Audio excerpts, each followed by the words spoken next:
Le téléphone IP Grandstream 2135 est un modèle parmi les plus populaires de cette marque. La plupart des téléphones IP ont des fonctions similaires. Cet appareil offre une qualité de voix haute définition.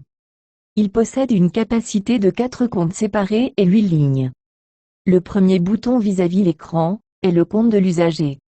Les autres boutons autour de l'écran peuvent servir de raccourci, ou être programmés comme boutons de présence servant à indiquer l'activité de vos collègues, en temps réel.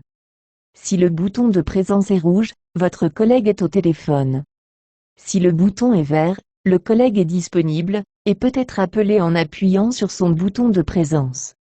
Sous l'écran principal il y a des menus qui peuvent être configurés selon vos besoins.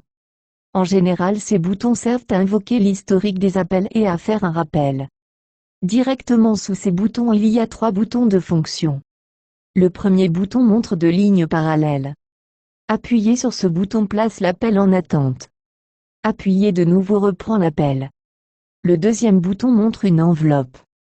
C'est l'accès à votre boîte vocale. Quand vous avez un message le bouton clignote. Le troisième bouton invoque le carnet d'adresses si la compagnie a activé cette fonction. À droite on peut voir 4 flèches et un bouton rond au centre. Ces flèches servent à la configuration du téléphone.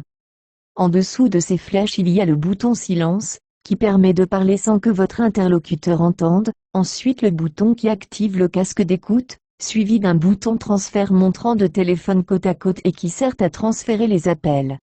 En appuyant sur le bouton transfert, l'appelant entend une musique pendant que vous composez le numéro cible, interne ou externe.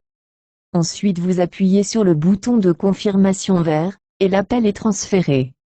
À côté il y a un bouton montrant 3 personnes. Ce bouton sert à ajouter une tierce personne dans une conversation à 2. La dernière rangée est composée du bouton vert, qui confirme les actions telles composer un numéro, ou transférer un appel. Le dernier bouton montre un haut-parleur qui active la fonction main libre du téléphone.